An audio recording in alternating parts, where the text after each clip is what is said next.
अगर हम चाहते कि हम उठाए जाएं तो हमें क्या करना पड़ेगा उसके लिए? जैसे मान लो कि अगर अभी 1 घंटे के बाद यीशु मसीह आए तो भी मैं बच जाऊं, तो मैं क्या करूं?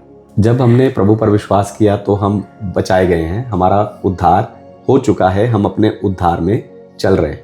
अब जब हम अपने उद्धार में चल रहे हैं तो बाइबल कहती है हम अपने अपने उद्धार के काम को पूरा करना है। तो हमें अपने उद्धार को बना के रखना है। उद्धार को जो छीनने वाली चीज़ें हैं, जैसे शैतान के पीछे जाना, है ना, पाप में जाना, गलत कामों में जाना और फिर से या पुराने जीवन में, पुराने पाप में जाना, उन बातों से हमें दूर रह के हमें अपने उद्धार में चलना है। और जब अगर 1 घंटे बाद प्रभु बादलों पर आ जाते हैं हमें लेने, तो हमारा उद्धार साथ के साथ जो है पूरा हो जाएगा। पर जैसे अगर मैं अविश्वासी हूँ, मतलब मेरा बैप्टिज्म नहीं हुआ है और मेरे को सिर्फ इतना पता है कि हाँ यीशु मसीह है, और मैं ऐसा इसलिए पूछ रही हूँ क्योंकि जब मैं यीशु मसीह पे विश्वास करने लगी थी, बेसिकली मैंने बाइबल पढ़ी, मैंने कंटिन्यू 1-2 हफ्ते तक पूरी बाइबल पढ़ डाली, मैं दिन रात में बाइबल ही पढ़ रही थी, ठीक है।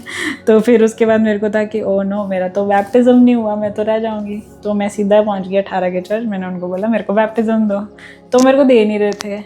तो मेरे को डर लग रहा था कि यार अगर अभी यीशु मसीह आगे मैं तो रह जाऊंगी। बिल्कुल।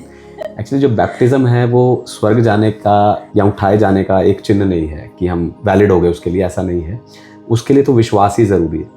अगर हम विश्वास करते हैं, हो सकता है किसी कारण से हम बैप्टिज्म नहीं ले पा रहे, हम बीमार हो गए या कुछ ऐसी इंसिडेंट हो गया, कुछ कोरोना टाइप जैसा कुछ हो गया, तो हम बैप्टिज्म नहीं ले पाए, लेकिन उस बिटवीन अगर यीशु मसीह आ जाते हैं तो हम स्वर्ग जाना, हमारा उसके साथ उठाया जाना निश्चित है। तो विश्वास ही वो आधार है जिसके साथ आप उठाए जाओगे, लेकिन आपको उद्धार में चलना है। आपको पुरानी ज़िंदगी के पाप या पुराने काम आपको नहीं करने।